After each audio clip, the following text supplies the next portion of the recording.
Simple कितने type के थे? 4। कौन कौन से? Simple squamous, simple cuboidal, simple columnar और ग्लैंडुलर ठीक है। इसके बाद हाँ जी सिंपल स्क्वैमस के बारे में कुछ बताएं। हाँ तो मैकेनिकल स्पोर्ट, क्या हम प्लांट टिश्यू कर रहे हैं? हाँ जी, सबसे पहले single layer of cells, flat cells, और मेन इनका फंक्शन क्या है? Filtration and diffusion. तो फिल्ट्रेशन और डिफ्यूजन कहां पर होती है? सेल में। हाँ बताओ, फिल्ट्रेशन एंड डिफ्यूजन कहां पर होता है? जिसको थोड़ी भी डायग्राम दिमाग के अंदर है ना, बहुत आसान है। हाँ जी, डिफ्यूजन कहां पे कराई थी बेटा?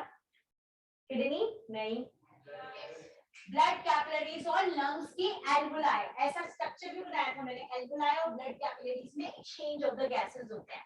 तो ये मेनली कहां प्रेजेंट थे? स्क्वैमस वाले।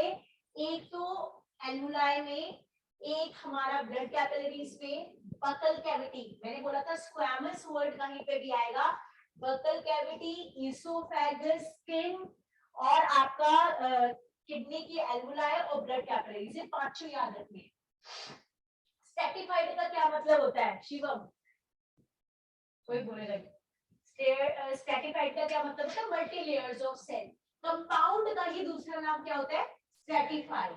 तो अगर हम कंपाउंड के डिफरेंट पार्ट्स कहेंगे तो हम बोलेंगे stratified squamous, stratified cuboidal, stratified columnar. जिसमें से हमें मेन फोकस किसके ऊपर करना था? स्ट्रैटिफाइड स्क्वैमस के ऊपर। किस पे?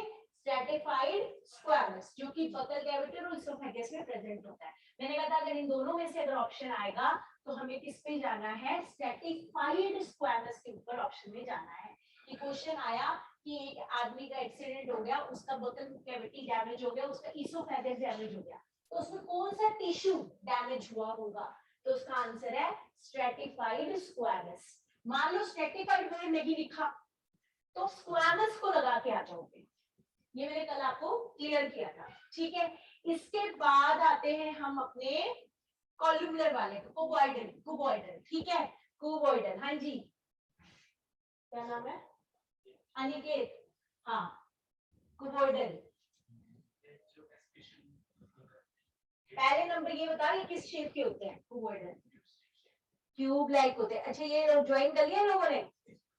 अच्छा, आदित्य, विवेक ठाकुर, और ये क्या है?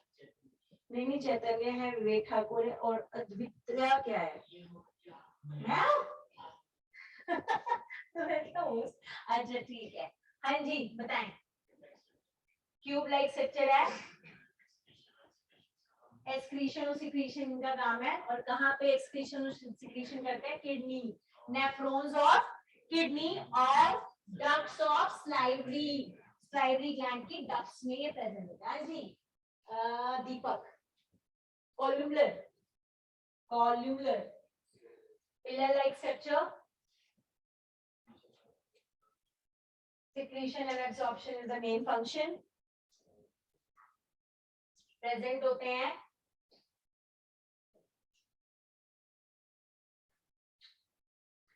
Lining of stomach and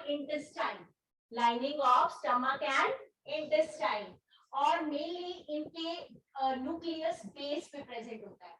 nucleus is present at the base and it has a finger like projections called cilia. So this is also called ciliated columnar epithelial tissue.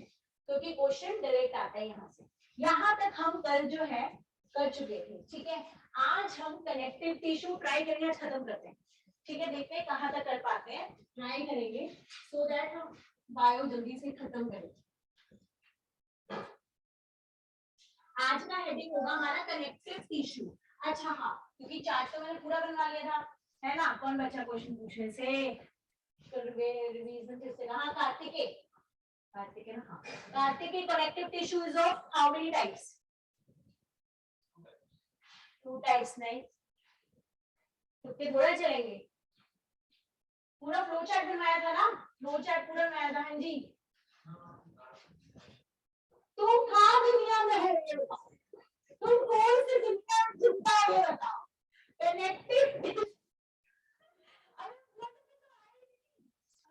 पे आई नहीं, आरबीसी डब्ल्यूबीसी प्लेटलेट्स, ये तो मैंने खाया भी नहीं था। मैं तो अपनी क्लास का पूछती हूँ, मैं एक्स्ट्रा क्लास का पूछती नहीं। तुम आरबीसी डब्ल्यूबीसी और कुछ। हाँ जी Priyanshu, connective tissue is how many types? हाँ जी, कौन कौन से? तुम्हें बताओ कब लोग तुम लोग सही से बोलना शुरू करोगे जिंदगी में? कनेक्टेड कि कनेक्टिव? हाँ जी, आज की हेडिंग है हमारी कनेक्टिव टिश्यू। कनेक्टिव टिश्यू के अंदर कनेक्टिव टिश्यू, कनेक्टिव टिश्यू में आज इसके मेन हमने 3 किए थे, लूज, डेंस और स्पेशलाइज्ड। कौन कौन से किए थे? लूज, डेंस और specialised connective tissue. Specialized connective tissue, ठीक है। सबसे पहले लूज में करते हैं। आपको इसके नाम से ही पता चल रहा है लूज का मतलब क्या होगा। जो सेल्स होंगे they are not compactly arranged, मतलब दे आर मतलब लूज होंगे, ठीक है। पहले समझ लेते, फिर लिखवा दूंगी। तो लूज कनेक्टिव टिश्यू का पहला पॉइंट क्या है कि इनके जो सेल्स हैं वो काफी दूर दूर प्रेजेंट है। अब एक और बात, हमने प्लांट में भी किया था कि अगर बीच में इंटरसेलुलर स्पेस होता है तो वो कोई ना कोई चीज स्टोर करता है। याद है कि नहीं याद है? पैरेन्काइमा, पैरेन्काइमा में इंटरसेलुलर स्पेस क्या था, बहुत ज्यादा था। तो वो 2 चीजें स्टोर करता था। क्या क्या स्टोर करता था? क्लोरोफिल और फूड, तो एक ही बात हो गई। Air, air. अगर क्लोरोफिल आप स्टोर कर रहा था तो उसे हम क्या बोल रहे थे? क्लोरेन्काइमा, क्लोरेन्काइमा। और अगर वो एयर स्टोर कर रहा था तो उसे क्या बोल रहे थे? एरेन्काइमा। इसी तरीके से लूज कनेक्टिव टिश्यू, क्योंकि इनके बीच में स्पेस ज्यादा है तो सेल्स जो है बहुत लूजली अरेंज्ड है। ये भी फर्दर 2 तरीके के होते हैं। एक तो होता है एरियोलर, एरियोलर,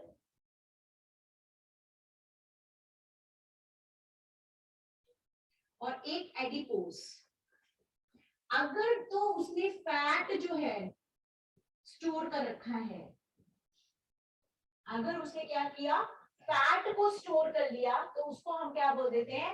एडिपोज टिश्यू, ठीक है। उस स्पेस में क्या स्टोर कर रखा है उसने? फैट को स्टोर किया, तो उसको हम बोल देते हैं एडिपोज टिश्यू।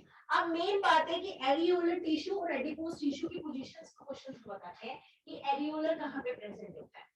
तो ये कहां पे प्रेजेंट होता है? स्किन और मसल के बीच में, स्किन एंड मसल के बीच में। फिर से देखेंगे, स्किन, स्किन के बाद नेक्स्ट क्या आती है? मसल ही आती है। और ये प्रेजेंट होता है स्किन और ऑर्गन के बीच में, स्किन और ऑर्गन के बीच में। और ये कहां प्रेजेंट होता है? कैमल के हम्प में। कैमल स्टोर करता है ना खाना अपने हम जो ऊपर वाला पार्ट होता है, तो ये कहां पे प्रेजेंट होता है? हम्प ऑफ कैमल और बबलर ऑफ वेल। आपने कभी वेल अगर देखी हो तो उसके जो गले वाला पार्ट होता है, क्योंकि वेल ऐसी होती है, तो उसके जो एक गले वाला पार्ट होता है, यहाँ पर गले वाला पार्ट, ये चीज ज्यादा मोटी होती है। तो वहां पर भी कौन से टिश्यू होते हैं? एडिपोज टिश्यू होते हैं। आपका एक्सीडेंट होता है, मानो हल्का एक्सीडेंट होता है, तो शॉक लगता है, पर आपकी बॉडी उसको क्या कर लेती है? एब्जॉर्ब कर लेती है। आप मतलब देखो बहुत तगड़ा होगा तो कोई नहीं बचा सकता, पर कई बार होता है ना, स्कूटी टकरा गई, हल्का फुल्का एक्सीडेंट हो गया, तो ये एडिपोज टिश्यू एक्ट करते हैं as a shock absorber, as a shock absorber, and they are also called insulators, they are also called insulators. तो ये सारी कहानी किसकी होगी? एडिपोज की। एरियोलर का बस इतना सा है कि स्किन और मसल्स के बीच में प्रेजेंट होता है, ठीक है। तो हमारा सबसे पहले, अच्छा एक बड़ा इंपॉर्टेंट पार्ट रह गया, कौन सा टिश्यू हमारी बॉडी में सबसे ज्यादा पाया जाता है?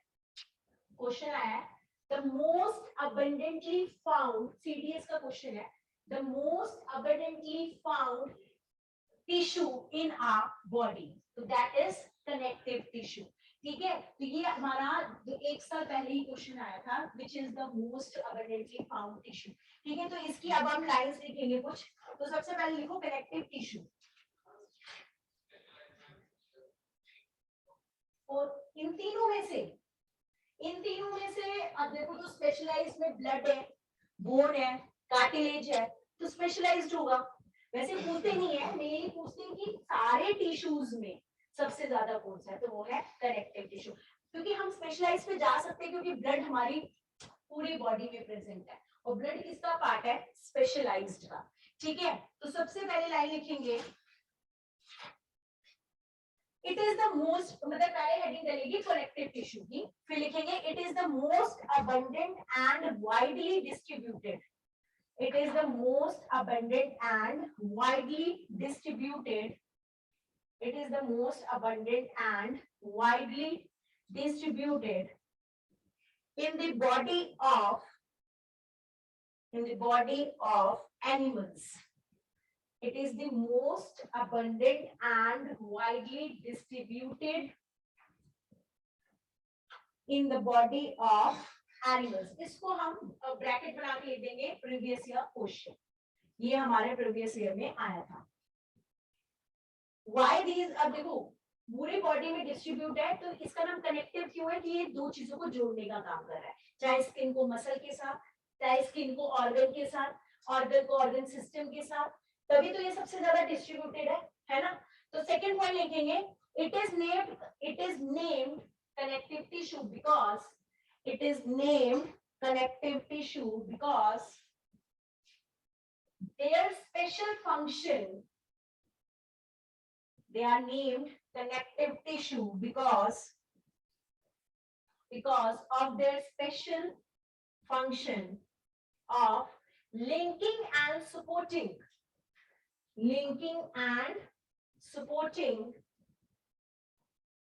other tissues and organs of the body. Because of their special function of linking and supporting other tissues and organs of the body. एक ऑर्गन को, एक टिश्यू को कनेक्ट करने का काम कौन करता है, कनेक्टिव टिश्यू। तो इट इज ऑफ 3 टाइप्स। ठीक है, तो सबसे पहले लिखेंगे लूज कनेक्टिव टिश्यू, सबसे पहले लिखेंगे लूज कनेक्टिव टिश्यू। तो इसका पहली लाइन लिखेंगे, cells and fibers are loosely arranged. Cells and fibers are loosely arranged. किसमें लिख रहे हैं हम, लूज में लिख रहे हैं, लूज कनेक्टिव टिश्यू में लिख रहे हैं। Cells and fibers are loosely arranged. अब हम इसको दो टाइप में डिवाइड करेंगे, एक एरियोलर, ई बन जाएगा एरियोलर, एरियोलर और एडिपोस, एरियोलर और एडिपोस। तो सबसे पहले लिखेंगे एरियोलर टिश्यू क्या होता है, कहां पे होता है। ठीक है, एरियोलर टिश्यू मैंने क्या बताया था, areolar between skin and muscle. सबसे पहले it is present between, areolar में लिखेंगे it is present between skin and muscle, it is present between skin and muscle. ठीक है, स्किन एंड मसल। अब स्किन और मसल्स में होंगे तो ब्लड कैपिलरीज में होंगे। तो सेकंड लिखेंगे around blood vessels, around blood vessels. Third in nerves and in bone marrow, in nerves and in bone marrow, nerves और बोन मैरो में होंगे। ठीक है, सबसे पहला skin and muscle, second around the blood capillaries, ठीक है, ब्लड वेसल्स बोल लो, थर्ड नर्व्स और बोन मैरो के बीच में। ठीक है, इसके बाद लिखेंगे fills the space inside the organ, fills the space inside the organ, organ के अंदर जो खाली जगह है उसको भी किसने भरा हुआ है, एरियोलर में भरा हुआ है। fills the space inside the organ। भाई आप कुछ भी अगर आप ऑर्गन देखोगे तो ऐसा थोड़ा ना होता है कि अंदर से होलो होता है, भरा हुआ होता है। तो वो किस टिश्यू से भरा हुआ होता है, एरियोलर से। किससे भरा हुआ होता है, एरियोलर से। ठीक है, और अगर वो ऑर्गन के अंदर भरा हुआ है तो वो सपोर्ट प्रोवाइड करेगा, तो इसका लिखेंगे function. Function, it supports internal organs, it supports internal organs, it supports internal organs. Second function, it supports internal organs. Second, helps in repair of tissue, helps in repair of tissue, helps in repair of tissue. ठीक है, helps in repair of tissue. Revision करते हैं एक बार, देखो connective tissue, connective tissue क्या था, widely distributed tissue है इन our body. तो अगर क्वेश्चन आएगा which tissue is widely distributed, तो हम क्या ले आगे आएंगे, कनेक्टिव टिश्यू। ठीक है, अब कनेक्टिव का मतलब ये दो चीजों को कनेक्ट करना, तो इसका काम है पूरी बॉडी के जितने ऑर्गन्स हैं, ऑर्गन सिस्टम है, सबको क्या करने का काम करता है, कनेक्ट करने का काम करता है। ये तीन तरीके का होता है, loose connective tissue, dense connective tissue और specialised connective tissue. Loose further दो तरीके का होता है, एरियोलर एंड एडिपोज। ठीक है, अब लूज से ही पता चल रहा है कि इसके सेल्स क्या है, लूजली अरेंज्ड है। क्या है, cells and fibres are loosely arranged, तो उनके बीच में गैप है, गैप है तो कुछ कुछ स्टोर करने का काम करेगा। तो सबसे पहले आते हैं एरियोलर में और एडिपोज में। दो चीजें ध्यान रखेंगे, ये प्रेजेंट होता है स्किन और मसल के बीच में। कहां प्रेजेंट होता है, स्किन और मसल। पहली लाइन हमारी एपिडर्मा के बाद कौन सा टिश्यू है, कनेक्टिव टिश्यू है, जिसमें से एरियोलर टिश्यू है, स्किन एंड मसल। ये कहां पे है, स्किन और ऑर्गन, यहाँ पे है स्किन और ऑर्गन के बीच में। ठीक है, ये स्किन और मसल, ये है स्किन और ऑर्गन के बीच में। इसके बाद और कहां का प्रेजेंट है, ऑर्गन्स को भरने का काम एरियोलर टिश्यू का है। जो ऑर्गन के इनसाइड जो है वो कौन सा है, एरियोलर। ब्लड वेसल्स के अराउंड कौन है, यही है, एरियोलर है। ठीक है, अगर ऑर्गन के अंदर भरा हुआ है तो ये सपोर्ट प्रोवाइड करता है इंटरनल ऑर्गन्स को। इसके फंक्शन क्या हो गया, it provides support to the internal organs. Second, it help in the repair and regeneration of the tissue. ठीक है, अब आते हैं एडिपोज। एडिपोज में क्वेश्चन आया था सितंबर में, सितंबर 2022। ठीक है, एडिपोज से क्वेश्चन था, लिखेंगे it is found below the skin and the, लिखो it is found below the skin and around the organs, it is present below the skin and around the organs, and around the organs. Second, cell of these tissue, cell of these tissue, cell of these tissues used to store fat, used to store fat and food, fat and food. ठीक है, third point, as it is used to store food, third line, as it is used to store food, so these are called, या these act as insulator and shock absorber. Insulator, insulator and shock absorber.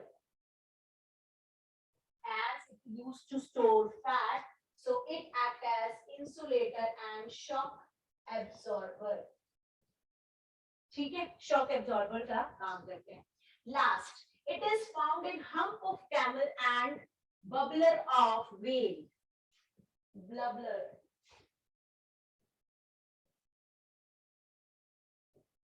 hump of camel, जो camel का hump होता है, ठीक है, hump, hump of camel and bubbler of whale में का ये वाला पार्ट काफी ज्यादा वैसा होता है।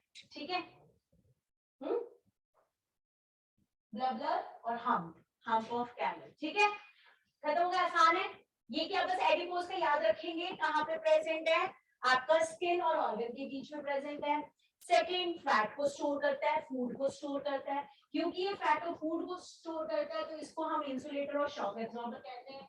इसके बाद ये कहाँ प्रेजेंट होता है, हम्प ऑफ कैमल और ब्ला ब्ला ब्ला, क्योंकि क्वेश्चन आगे एक बार आया था कि हम्प ऑफ कैमल में कौन सा टिश्यू होता है, तो हम क्या लगा के आएंगे, एडिपोज। क्या लगा के आएंगे, एडिपोज।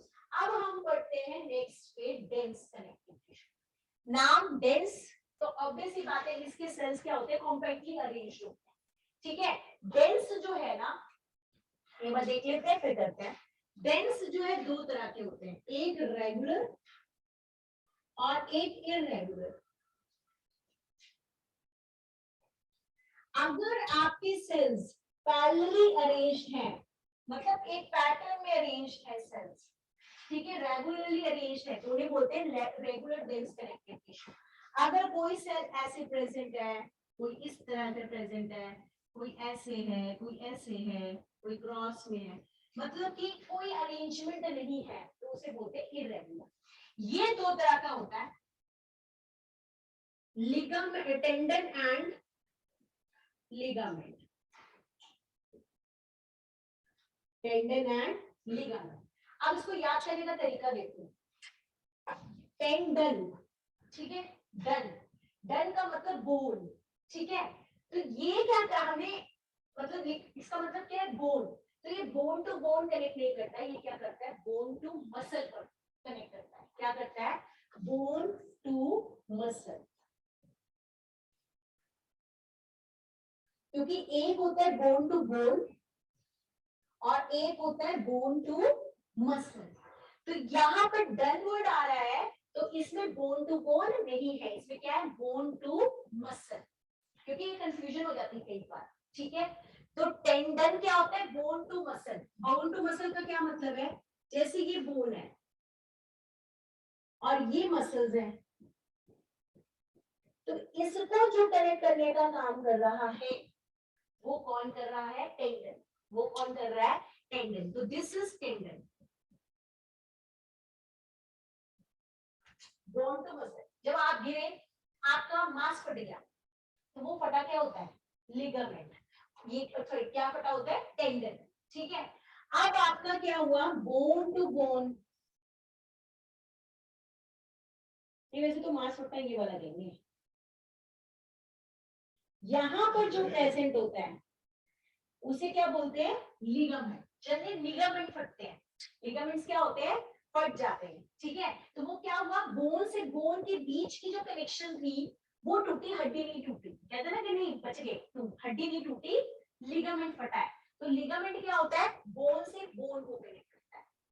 ठीक है, कार्टिलेज बेटा होता है यहाँ पर, बोन पे यहाँ पर एक कवरिंग होती है। ठीक है, बोन के ऊपर जैसे एक हड्डी हुई, हड्डी के जो जहां पे वो दो हड्डियां ज्वाइन कर रही हैं उनको कनेक्ट करने का काम तो लिगामेंट कर रहा है, पर उस हड्डी से फ्रिक्शन आउट है, वो कोई जो टाइट चीजें होंगी वो फ्रिक्शन क्रिएट करेंगी, तो फ्रिक्शन नहीं होनी चाहिए, उसमें स्मूथनेस होनी चाहिए। तो वो जो स्मूथनेस बोन को प्रोवाइड करता है वो होता है कार्टिलेज। वो क्या होता है, कार्टिलेज। ये होता है हमारा कार्टिलेज। ठीक है, तीन वर्ड्स आ गए यहाँ पे हमारे, कौन कौन से, टेंडन, लिगामेंट और कार्टिलेज। ठीक है, फिर से सुन लो, टेंडन में डन आ रहा है, तो बोन टू बोन में ये क्या है, बोन टू मसल। बोन को मसल से, क्योंकि देखो मसल पहले हमारे क्या है, स्किन है, फिर क्या है, मसल है, मसल के बाद क्या है, हड्डी है, बोन है। तो मसल और बोन को जो कनेक्ट कर रहा है वो है टेंडन, वो है टेंडन। फिर एक बोन दूसरी बोन से कनेक्ट हुई हुई है, एक बोन दूसरी बोन से कनेक्ट हुई है, एक बोन दूसरी बोन से कनेक्ट है, वो किसके थ्रू है, लिगामेंट के थ्रू। बोन की एक कवरिंग होती है आउटर, जो उसको स्मूथनेस प्रोवाइड करती है, वो होता है कार्टिलेज। वो क्या होता है, कार्टिलेज। तो ये diagram is very important, diagram बना लोगे तो याद जल्दी हो जाएगा कि क्या है। ठीक है, तो ये है हमारा डेंस कनेक्टिव टिश्यू। अब कार्टिलेज इसमें पूछ लिया, कार्टिलेज किसमें आना था, स्पेशलाइज्ड। ये किसमें आना था, स्पेशलाइज्ड में। समझा दिया है, पर ये कार्टिलेज किसका पार्ट है, स्पेशलाइज्ड का पार्ट है। तो राइट डाउन, आप सबसे पहले लिखेंगे dense connective tissue. Fibers and cells are compactly arranged. उसमें loosely arranged था, इसमें compactly arranged होगा. Fibers and cells are compactly arranged. Compactly arranged. फिर इसके दो टाइप बना लोगे, रेगुलर एंड इरेगुलर, बीच में लाइन लगा दो, रेगुलर और इरेगुलर के बीच में एक लाइन लगा दो ऐसे। When cells and fibers are parallelly arranged, when cells and fibers are parallelly arranged, अगर एक रेगुलर सीक्वेंस में अरेंज्ड है तो उन्हें बोलते हैं regular dense connective tissue. When the cells and fibers are parallelly arranged, और यहां लिखेंगे when the cells and fibers are irregularly arranged, irregularly arranged, irregularly अगर arranged होते हैं तो उन्हें ये बोलते हैं। रेगुलर के दो टाइप बनाएंगे ऐसे जैसे मैंने बनाया, ठीक है। रेगुलर में क्या लिखा, when the cells and fibers are parallelly arranged, और यहाँ पे क्या लिखा, when these are arranged irregularly। अब रेगुलरली के अंदर दो पार्ट बनाएंगे, एक टेंडन एक लिगामेंट। दो पार्ट कौन कौन से बनाएंगे, टेंडन एंड लिगामेंट। टेंडन क्या करता है, बोन टू मसल जॉइंट करते हैं, ये डायग्राम बनाएंगे। अब ये सब बना हुआ है, तुम लोगों को बनाना है। लिगामेंट बोन टू बोन करता है, ऐसे डायग्राम बनाओगे। ये हमारा हो गया लिगामेंट, ये होगी कार्टिलेज। डायग्राम बना लो सामने।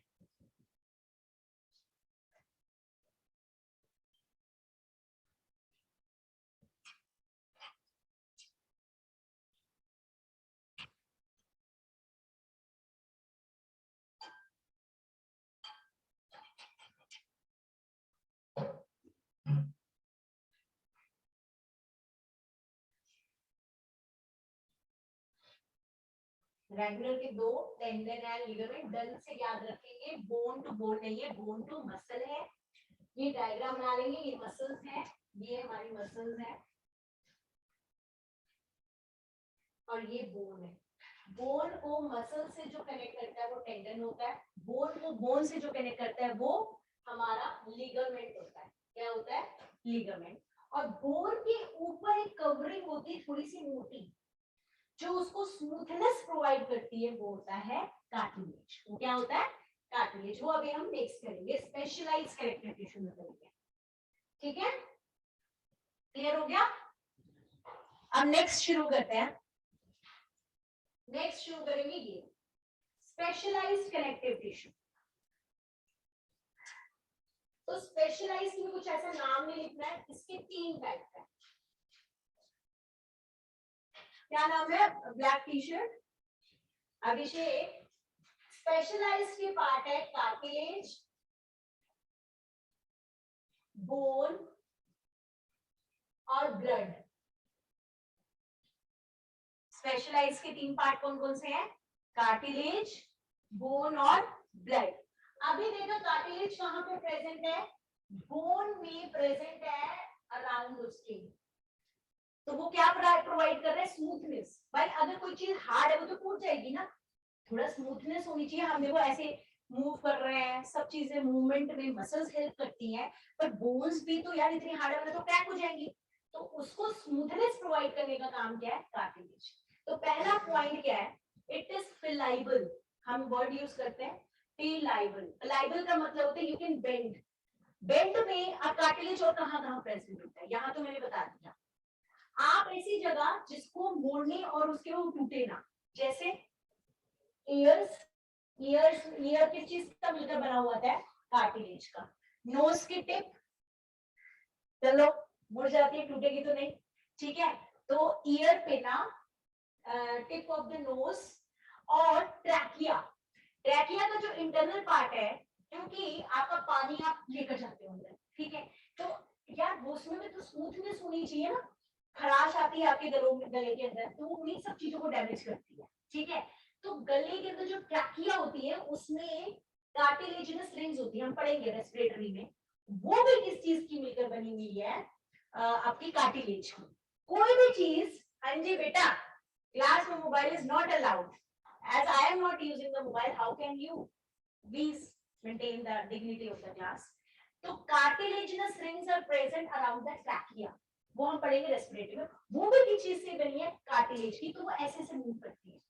इवन ईसोफेगस, ईसोफेगस में कैसा मूवमेंट होता है, ईसोफेगस होता है जो खाने वाली पाइपलाइन होती है, वो भी खाने को ऐसे ऐसे ऐसे करके लेके जाते हैं। तो जहां भी मूवमेंट अलाउड होगा हल्का फुल्का, तो वो किसके वो थ्रू होगा, कार्टिलेज के थ्रू होगा। ठीक है, तो कार्टिलेज में लिखेंगे number 1, it is solid but pliable, very important. होता तो सॉलिड है, होता तो सॉलिड है पर पिलाइबल होता है, पिलाइबल। पिलाइबल का मतलब होता है बेंड, कि आप उसको इजीली बेंड कर सकते हो विदाउट ब्रेकिंग।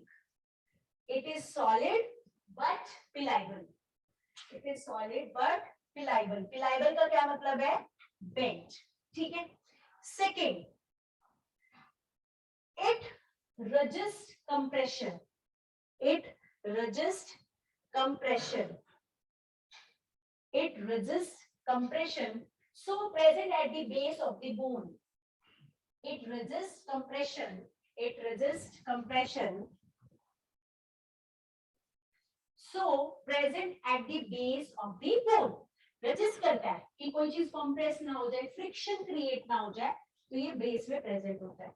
थर्ड लिखेंगे, it is present at the tip of the nose, it is present at the tip of the nose, ear pinna, ear pinna,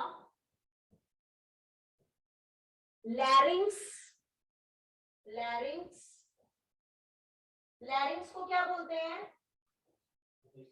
voice box. इसके थ्रू साउंड प्रोड्यूस होती है। मैं बोल रही हूँ तो मैं किसकी वजह से बोल रही हूँ, लैरिंग्स की वजह से बोल रही हूँ। It is called voice box. ठीक है, next trachea, trachea, trachea, trachea के अंदर कार्टिलेजिनस रिंग्स प्रेजेंट होती है ऐसे। ये जैसे ट्रैकिया है तो इसके अराउंड ऐसे ऐसे ऐसे कार्टिलेजिनस रिंग्स प्रेजेंट होती है। हाँ जी,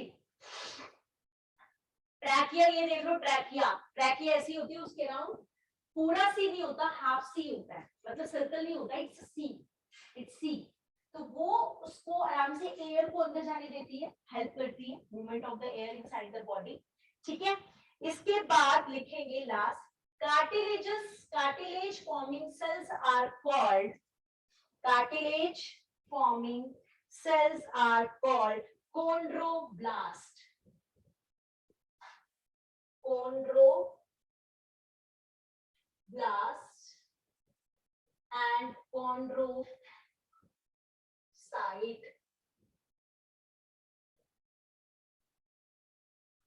chondroblast and chondrocyte, chondroblast और chondrocyte। ठीक है, इसके बाद लिखेंगे, it smoothens the bone surface, it smoothens the bone surface at joints, it smoothens the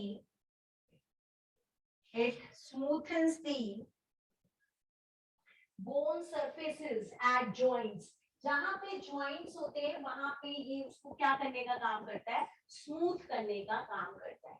smoothest the bone surface at the joints, आप यहाँ पे joint है, यहाँ पे इसको क्या करता है, स्मूथ करने का काम करता है।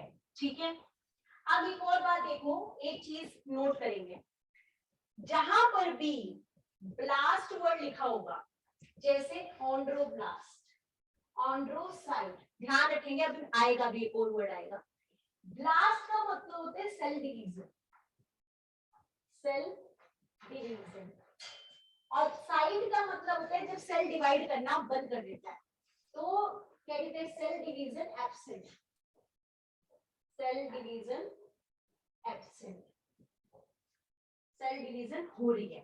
तो जिन सेल्स, जब सेल्स डिवाइड कर रहे होते हैं तो हम उसके पीछे क्या लगाते हैं, ब्लास्ट। जैसे बोन के सेल को बोलते हैं ओस्टियोब्लास्ट, बोन के सेल्स को क्या बोलते हैं, ओस्टियोब्लास्ट। तो मतलब ओस्टियोब्लास्ट का मतलब है ऐसे बोन के सेल जो डिवाइड कर रहे हैं, अगर वो डिवाइड करना बंद कर देते हैं तो उन्हीं सेल्स को बोलते हैं ओस्टियोसाइट। क्या बोलते हैं, ओस्टियोसाइट। तो इसी तरह हर चीज की दो सेल होती है, एक जो डिवीजन करेंगे और एक डिवीजन नहीं करेंगे। डिवीजन करेंगे तो ब्लास्ट लगाएंगे, नहीं करेंगे तो क्या लगाएंगे, साइट। कैंसर क्यों होता है, अनडिविजन, हम कहते हैं कि जब सेल की डिविजन्स बहुत ज्यादा हो जाती है, सेल्स बहुत एक्सेस नंबर में बनते हैं तो कैंसर होता है, ठीक है। एक होता है बोन कैंसर, ठीक है। और इसी के बाद जैसे उसमें कहते हैं ना बोन मैरो आप उसका ट्रांसफर करा लो, तो वहां पर यही होता है कि जो ये हमारे जो सेल्स है ना ये बनने बंद हो जाते हैं, मतलब डिवीजन है वो तो एक्सेस है, तो कहीं पे जैसे कईयों की बोन्स में वीकनेस आनी शुरू हो जाती है, कौन सा वाला डिजीज बोलते हैं उसको, ऑस्टियोपोरोसिस में तो बोन में छेद होने लगते हैं, तो अब जैसे बोन के सेल बनने बंद हो गए तो वहां पर क्या होता है एक्सेस में साइट्स होना शुरू हो जाता है, मतलब जो ऑस्टियोसाइट होना शुरू हो जाता है, सेल्स बन ही नहीं रहे, cells are not forming, cells are, और फॉर्म कैसे होंगे जब डिवीजन होगी, ठीक है। तो बोन्स की जितनी डिजीजेस हैं वो इन्हीं सेल्स की वजह से होती है। अभी तो कार्टिलेज के हैं, जब बोन के पढ़ेंगे ऑस्टियोब्लास्ट एंड ऑस्टियोसाइट, तो बोन्स वीक होना, उसमें छेद हो जाना, ठीक है, ये सारी की सारी डिजीजेस क्योंकि सेल डिवीजन होनी बंद हो जाती है, तो cells get converted to cyte, CYTE हो जाते हैं ज्यादा ज्यादा, एक अमाउंट में सब चीजें सही है, ज्यादा हमेशा खराब होता है। अब नेक्स्ट लिखेंगे, मतलब ये लिख लिया सारा, तो कार्टिलेज कहाँ कहाँ प्रेजेंट है, बिना देखे बोलो, नोज की टिप पे, वरना हड्डी भी है नोज में, सिर्फ टिप में, मतलब ये यहाँ तो हड्डी है, इसको मोड़ सकते हो इस वाले को नहीं, सिर्फ टिप को थोड़ा बेंड कर सकते हो, जरा सोचो, ये नहीं कर सकते मत कर, ऑपरेशन कराना पड़ जाएगा, चलो लगा लिया दम तो, ईयर पिना, नोज की टिप और लैरिंक्स एंड ट्रैकिया, तो यहाँ पे क्या पड़ेगा, और the base of the bone to provide smoothness, ठीक है, at the joints के पास में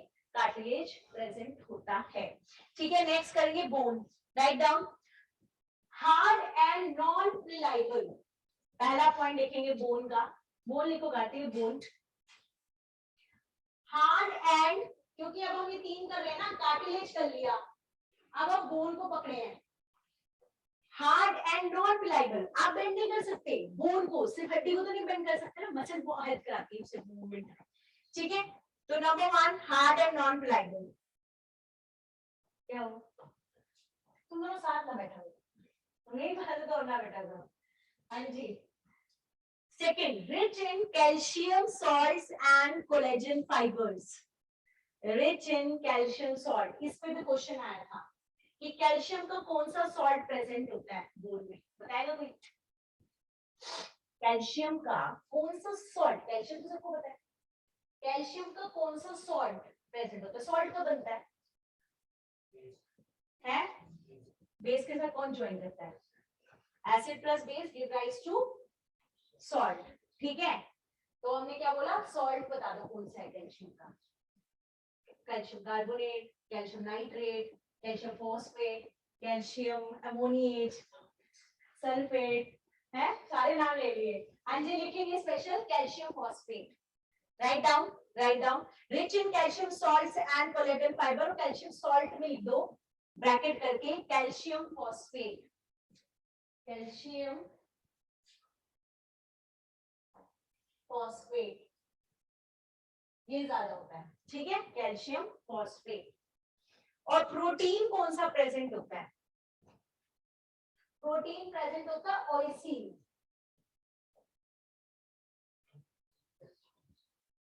and collagen fibre, COLLAGEN, collagen fibre, rich in calcium phosphates and collagen fibre, calcium salt कौन सा है, कैल्शियम फॉस्फेट वाला, कौन सा है, कैल्शियम फॉस्फेट वाला, प्रोटीन कौन सा है, ओइसिन, प्रोटीन कौन सा है, ओइसिन। बोन, अब नेक्स्ट लाइन लिखेंगे, bone forming cells are called osteoblast, osteoblast, bone forming cells are called osteoblast, अब ब्लास्ट लगा है तो इसका मतलब वो डिवाइड करेंगे, ठीक है। when the cells do not divide, when the cells do not divide, these are called osteocyte, osteocyte, when the cells do not divide, these are called osteocyte, ठीक है। कौन सा, हाँ एक टाइम के बाद, जैसे कि होता है ना, जैसे मेरिस्टेमेटिक को परमानेंट था कि एक टाइम के बाद, हाँ वैसे एक टाइम के बाद, अगर एक टाइम के बाद पहले या बाद में तो डिजीज हो जाती है इंसान। ये सबका प्रोसेस है कि नाम ऐसा नहीं है, जैसे वहां तो सेल डिफरेंशिएशन था ना, यहाँ ऐसा कोई नाम नहीं है।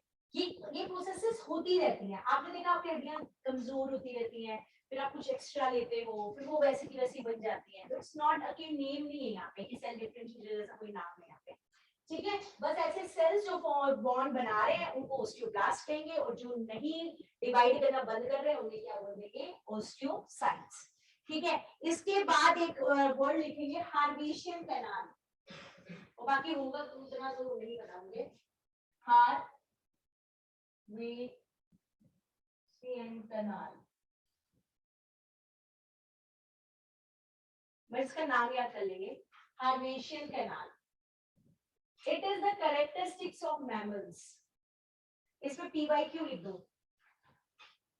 PYQ, ये क्वेश्चन आएगा इसके ऊपर कि इनमें से कौन सी चीज सिर्फ मैमल्स में, तो उसमें आना था आंसर हार्वेशियन कैनाल।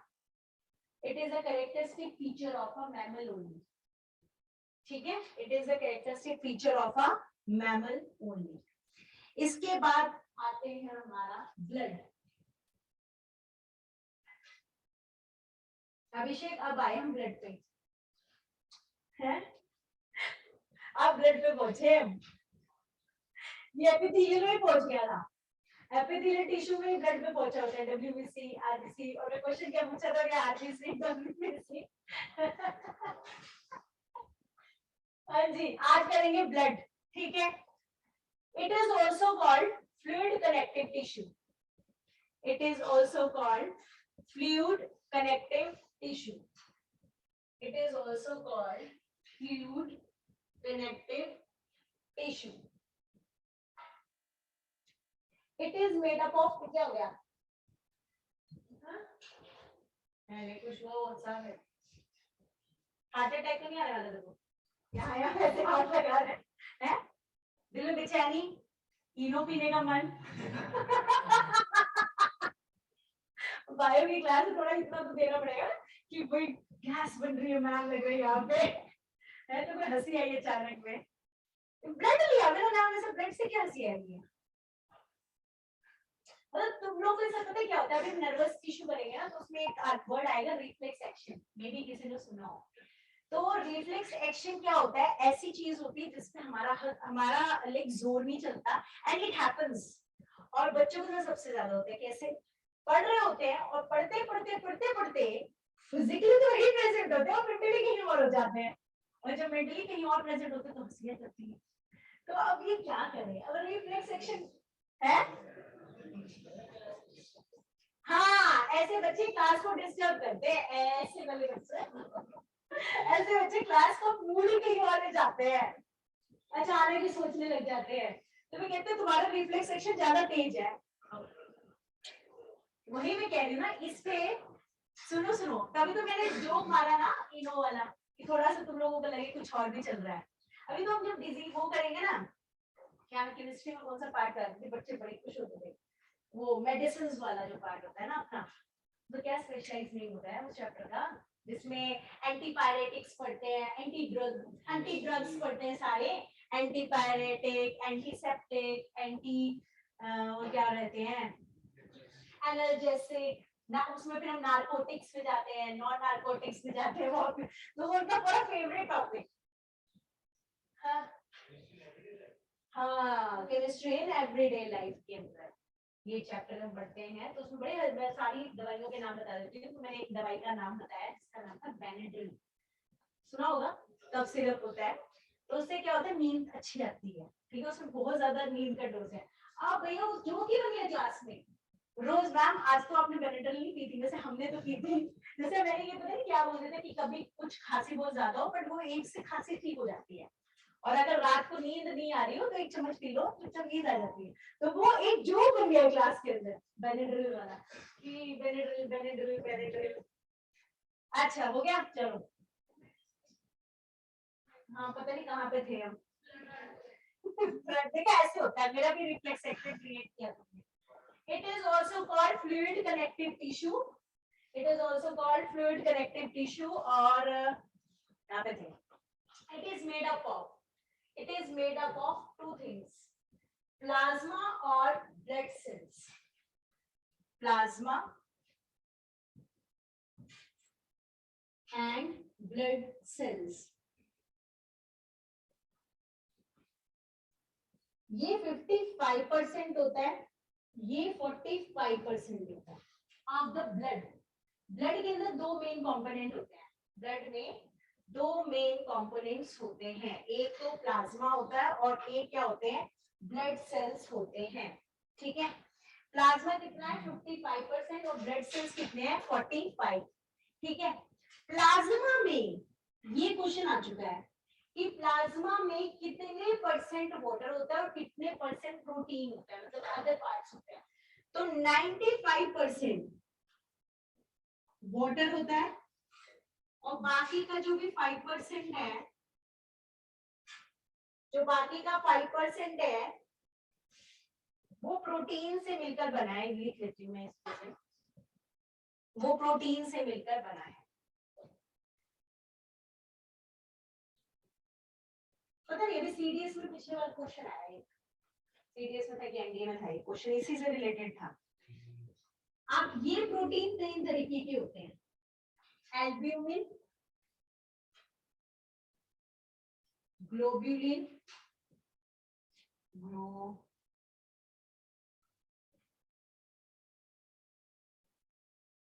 हाँ इस पे से क्वेश्चन आया था, फिब्रिनोजन, ये आया था क्वेश्चन, बता रही हूँ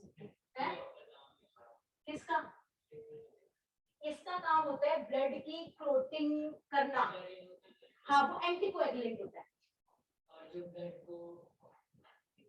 देखो हाँ मैं कह रही हूँ, इसमें भी क्वेश्चन आया, फिब्रिनोजन ब्लड की क्लोटिंग में हेल्प करता है, लिखो। और इसके साथ होता है विटामिन के भी।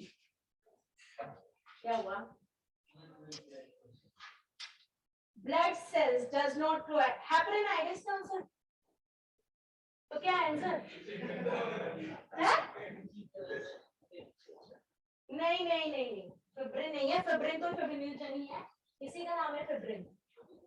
ये कोएगुलेटिंग करता है, ये कोएगुलेट करता है, इसी का दूसरा नाम फिब्रिन है। सुन लो ध्यान से, फिर से अब और चले जाते हैं। यहाँ पे blood is of two types, blood के अंदर दो पार्ट है, एक प्लाज्मा एक ब्लड सेल का। ब्लड का 55% पार्ट प्लाज्मा होता है और ब्लड का 45% ब्लड सेल्स होता है। प्लाज्मा में 95% वाटर होता है, 5% प्रोटीन्स होते हैं। कौन कौन से, एल्ब्यूमिन, ग्लोब्यूलिन और फिब्रिनोजन। फिब्रिनोजन को बोलते हैं फिब्रिन।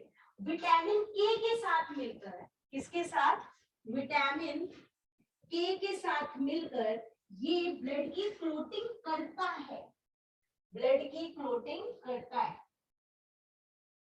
ब्लड की क्लोटिंग करता है। ठीक है, ब्लड की क्लोटिंग करता है। और हेपरिन एंटीकोएगुलेटिंग एजेंट होता है, लिख लो इसी के साथ में, हेपरिन, हेपरिन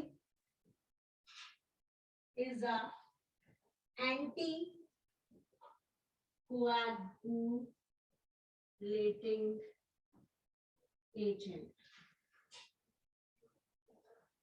ऐसा तो नहीं होता है।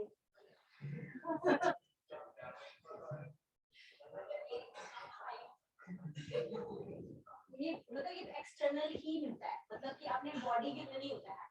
हेपरिन ना एक किसी इंसेक्ट के लीच, किसी के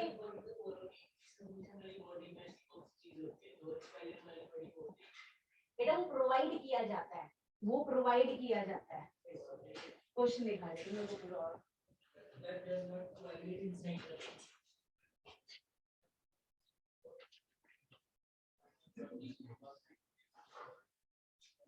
वैसे एक बार सही बात है, इसका आंसर है, एक minute, blood does not coagulate inside the body due to the presence of, answer तो हैपरिन नहीं आएगा इसका इसका आंसर तो यही है कि आपका जो ब्लड है वो कोएगुलेट नहीं हो रहा है, ठीक है, it is due to the presence of heparin. मैं देख लूंगी सोर्स क्या है इसका, ठीक है, क्योंकि ये तो मुझे पता है हैपरिन है एंटी कोएगुलेटिंग एजेंट, और कोएगुलेशन में जो हेल्प करता है वो फिब्रिनोजन विद विटामिन के होता है, वो फाइबर्स बनाते हैं और कोएगुलेट करते हैं। इसका आंसर तो यही आएगा। पर हैपरिन अंदर के सोर्स वैसे तो एक्सटर्नली प्रोवाइड किया जाता है, जैसे कहीं को हार्ट अटैक आता है ना, उसमें ब्लड के कोएगुलेट्स बन जाते हैं, तब उसकी डोसेस दी जाती है कि वो कोएगुलेशन को रोके, काम वो है उधर है स्ट्रेप्टोकाइनेज, अच्छा स्ट्रेप्टोकोकस, हाँ, ठीक है। हम कहाँ पे थे? आज तुम लोग मेरा टॉपिक खिलाए हुए हो, मुझे पता समझ नहीं आ रहा। हाँ, क्या कर रहे हो? क्वेश्चन पूछ रहा है वो बायो में खेला हो रहा है कि क्वेश्चन उससे पूछा ना कि देखो दो चीजें हैं, मैं बता रही हूँ ना, इस पे क्वेश्चन बहुत बार आ चुका है। अभी लास्ट टाइम मुझे लगा एनडीए में क्वेश्चन था या कहीं पे क्वेश्चन था इसकी के ऊपर और प्लाज्मा के ऊपर, कोई इसी से रिलेटेड था क्वेश्चन, एग्जैक्टली मुझे याद नहीं आ रहा, तभी मैं कह रही हूँ इसको बहुत इंपॉर्टेंट पार्ट है। ब्लड फिर से सुन लो, क्या समझ में नहीं आया वैसे, ब्लड जो है दो चीजों से मिलकर बना है, प्लाज्मा और ब्लड सेल्स। प्लाज्मा ज्यादा होता है, लिक्विड पार्ट बोलते हैं जिसको हम, 55% होता है।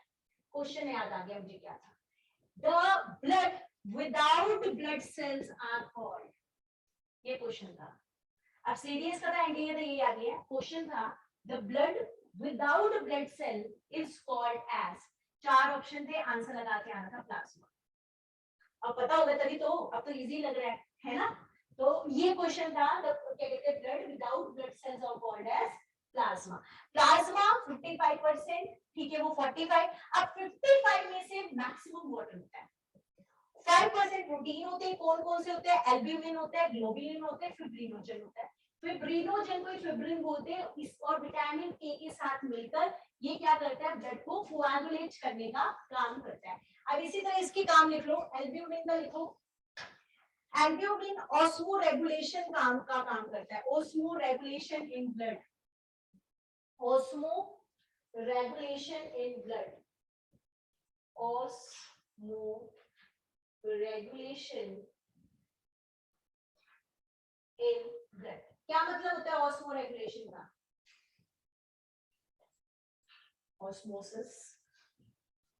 ऑस्मो रेगुलेशन का मतलब होता है holding of water, holding of water. Osmo regulation का मतलब होता है होल्डिंग ऑफ वाटर, ब्लड के अंदर वाटर बना रहे, वो कौन सा प्रोटीन करता है, एल्ब्यूमिन करता है, ठीक है। सेकंड, ग्लोबुलिन डिफेंस का काम करता है, ये क्या करता है, डिफेंस का काम करता है, ठीक है। ये वाला काल खत्म कर लें, कल फिर वो शुरू करेंगे। देखो आरबीसी, डब्ल्यूबीसी, प्लेटलेट्स, ये वाला हो गया खत्म, ठीक है। अब ब्लड सेल पे आते हैं। ब्लड सेल तीन तरह के होते हैं, आरबीसी, डब्ल्यूबीसी और platelets. Blood cell is of three types,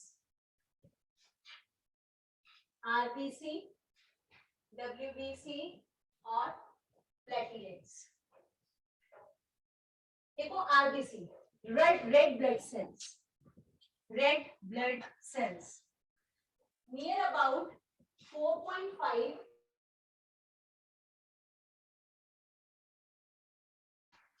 per cubic millimeter, per cubic millimeter। कैसे लिखेंगे इसको अपन, m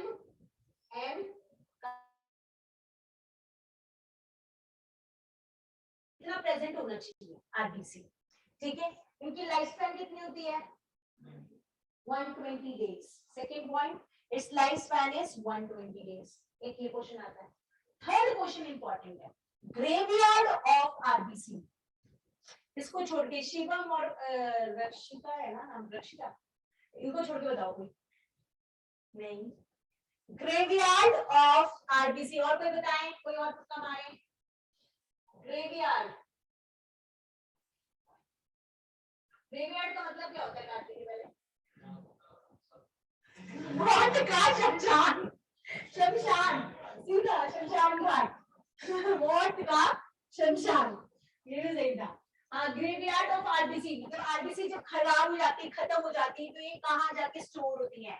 ये एक बार नहीं, कम से कम 4 बार आ चुका है ये question. Spleen, right down spleen, SPLEEN, spleen and liver. कई बार लीवर भी होता है ऑप्शन में। शिवम को बहुत अच्छे से बताया था। ओए सबसे पहले तेरा ही दोस्त, तेरा दुश्मन सबसे पहले कहता एक पॉइंट तो मिले उसके अगेंस्ट बोलने का। क्या बोल रहा था ये?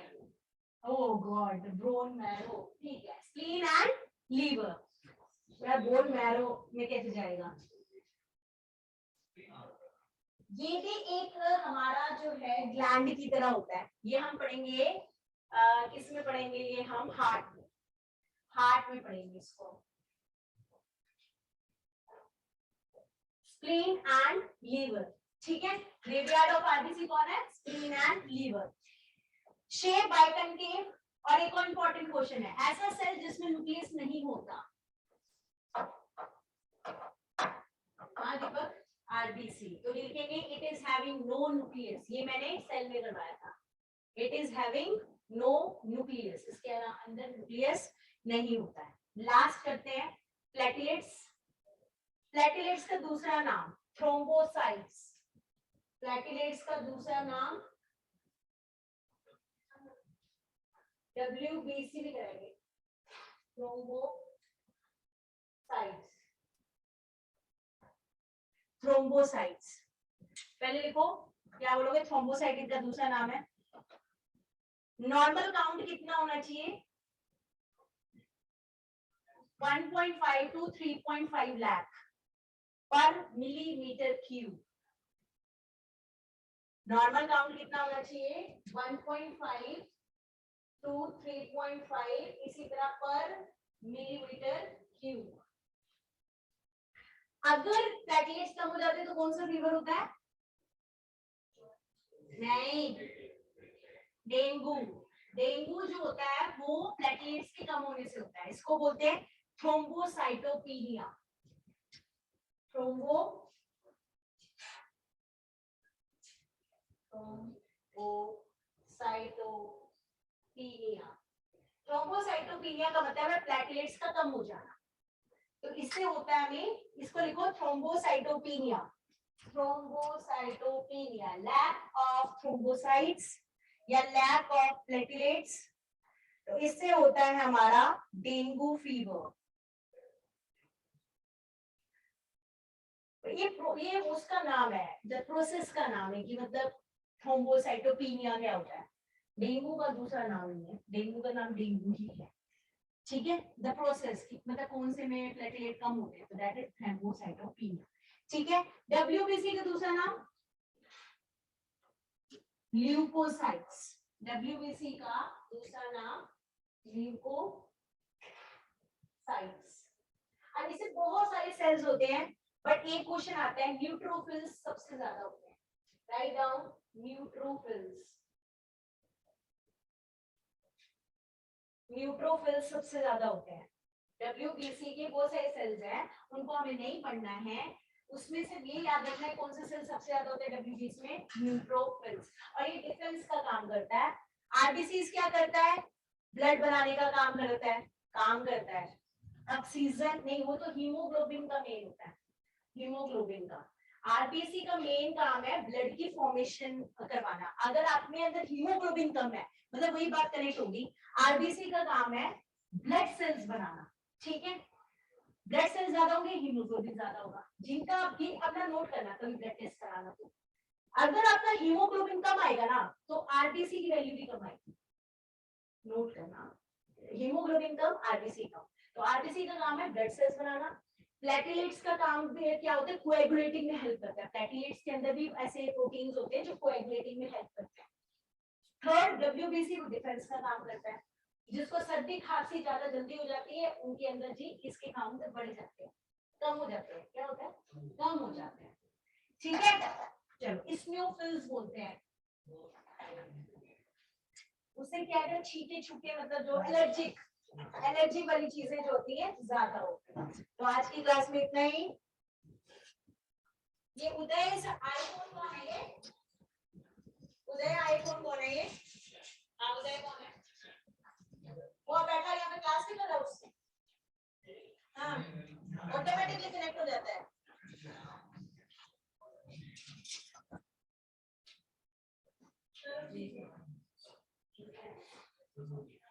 कल को मुझे कर देंगे मसला नहीं है।